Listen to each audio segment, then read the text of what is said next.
Good afternoon, students. Today start very important exercise 6.3. But before that, start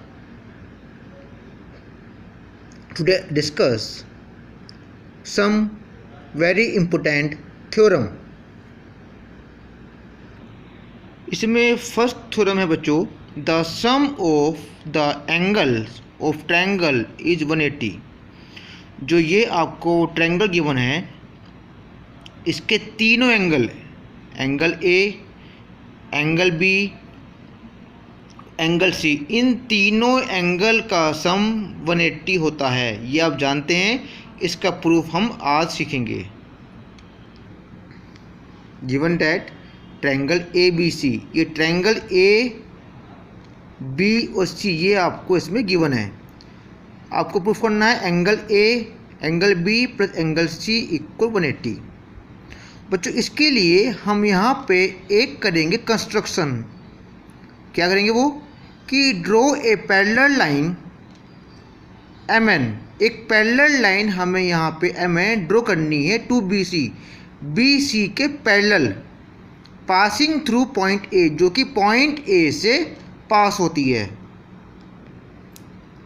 ये line है यहाँ पे M N, तो ये एम पॉइंट हो गया आपका, ये लाइन है, और ये हो गया आपका N point. M N parallel B C. Okay, so draw a parallel line M N to B C passing through point A. ये लाइन पॉइंट ए से पास हो रही है.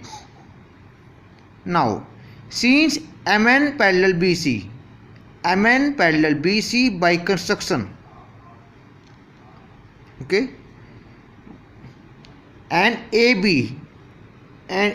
B be the transversal line. Students ये line इसके parallel है और ये आ गई ट्रांसवर्सल लाइन. तो क्या होगा, ये वाला एंगल इस एंगल के इक्वल. यदि हम इसको 1 मान लेते हैं, इसे 1 मान लेते हैं, तो 1 और एंगल बी आपस में इक्वल, एंगल 1 इक्वल बी. क्यों? Alternate interior angle. Again M N parallel B C and A C B the transversal line. की बार ए सी जो है एक ट्रांसवर्सल लाइन है, तो क्या होगा, ये वाला एंगल एन ए सी इसे 2 मान लेते हैं, और ये एंगल सी आपस में इक्वल होंगे. एक ट्रांसवर्सल के उधर है और एक आपका इधर है. इन्हें कहते हैं अल्टरनेट इंटीरियर एंगल, और ये आपस में इक्वल होंगे. एंगल 2 और एंगल सी आपस में इक्वल होंगे. ओके, अब आप जानते हैं कि ये एम एन जो है एक लाइन है, और लाइन पे एंगल 180 का बनता है ना. M N is a line, so इन तीनों एंगल का सम होगा 180, क्योंकि 180 पे ये तीनों एंगल बन रहे हैं, एंगल 1, एंगल ए और angle 2. Angle 1 plus angle A plus angle 2 equal 180. Angle A की वैल्यू है बी, एंगल ए एंगल 2 की वैल्यू है सी. ये दोनों वैल्यू आपने यहाँ पे रख दी form equation first and second. तो angle B plus angle A plus angle C equal 180. थोड़ा सा इसको सीक्वेंस में लिखते हैं बच्चों. तो angle A angle B plus angle C equal 180, और यही आपको प्रूफ करना था. Is very important theorem. The sum of the angles of triangle is 180. ये बच्चों एंगल सम प्रॉपर्टी है ऑफ ट्रायंगल की. आगे 6.3 में आप इसी थ्योरम का यूज़ करेंगे कि तीनों एंगल, किसी भी ट्रायंगल के तीनों एंगल का सम 180 होता है. नाउ नेक्स्ट थ्योरम देखते हैं. थ्योरम सेकंड है, if any side of triangle is produced मतलब उसको आगे एक्सटेंड करना, then the exterior angle so formed. जब हम किसी ट्रायंगल की एक साइड को, ये बी सी इस ट्रायंगल की साइड है, और बी सी को आपने आगे प्रोड्यूस किया, बढ़ाया आपने, तो पॉइंट डी प्रोड्यूस हुआ। तो ये जो एंगल बना ये बाहर का एंगल है, इसे कहते हैं एक्सटीरियर एंगल। ओके, यदि आप इस लाइन को आगे बढ़ाते हैं ऐसे, तो ये बनेगा exterior angle.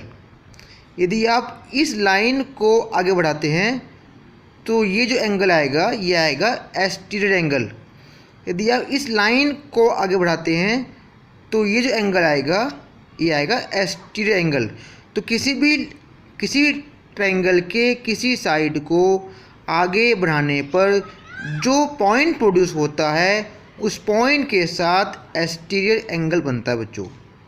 So if any side of triangle is produced then the exterior angle so formed is equal.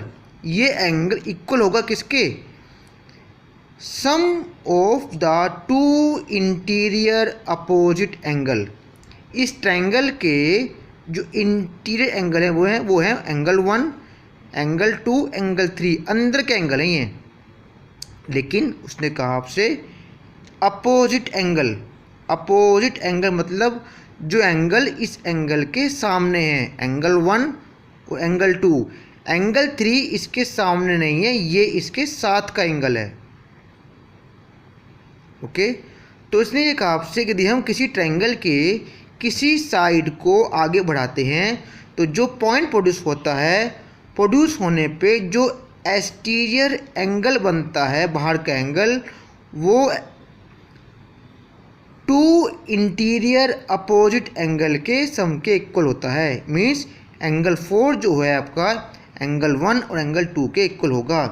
Students, इस थ्योरम को कहते हैं एक्सटीरियर एंगल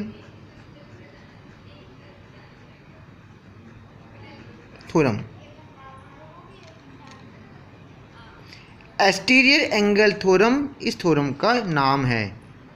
देखते हैं क्या प्रूफ है इसका। In triangle A B C, ये ट्रायंगल देखा आपको A B C, and side B C produce किया हमने D point, so formed exterior angle A C D angle produce हुआ, बड़ा ये। सो प्रूफ करना है जो एक्सटीरियर एंगल है वो अंदर के सामने के अंदर के एंगल के सम के इक्वल होगा। Angle 4 equal angle 1 plus angle 2। यदि आपने इसे बढ़ाया आगे तो ये एंगल प्रोड्यूस हुआ, तो इस एंगल के ये तो 7 का हो गया, तो इसकी वैल्यू इन दोनों के सम के इक्वल होगी। यदि आपने इससे आगे बढ़ाया तो ये एंगल प्रोड्यूस हुआ, इसकी वैल्यू इन दोनों के सम के इक्वल होगी क्योंकि ये तो इसके 7 का है। यदि आपने इसे बढ़ाया बच्चों तो ये एंगल प्रोड्यूस हुआ, इसकी वैल्यू इन दोनों के सम के इक्वल होगी। तो ये आपका प्रूफ है। We know that the sum of all angle of triangle is 180। अभी आपने पढ़ा था कि किसी ट्रायंगल के तीनों एंगल का सम 180 होता है। तो so angle A plus angle B plus angle C equal 180। इनके नाम दे दिया हमने, ये angle 1, angle 2, angle 3 equal 180। Okay, अब क्योंकि ये एक लाइन है बच्चों, इस साइड को भी हम छोड़ देते हैं तो ये कौन सा एंगल बन रहा है? ये लाइन और ये कौन सा एंगल बन रहा है बताओ, इसका नाम क्या होगा? इन दोनों एंगल का नाम क्या होगा? इसे कहते हैं लीनियर पेयर एंगल, और उन दोनों एंगल का सम 180 होता है। Angle 3 plus angle 4 equal 180। Okay, इसकी वैल्यू भी 180 है और इसकी वैल्यू भी 180 है। तो दोनों इक्वेशन के जो RHS हैं वो इक्वल हो गए। RHS of equation first equal RHS of equation 2। दोनों इक्वेशन के जब RHS आपस में इक्वल हैं तो दोनों इक्वेशन के LHS भी आपस में इक्वल होंगे। We get LHS of equation first, ये वाला part, equal LHS of equation 2। Angle 1 plus angle 2 plus angle 3 equal angle 3 plus angle 4।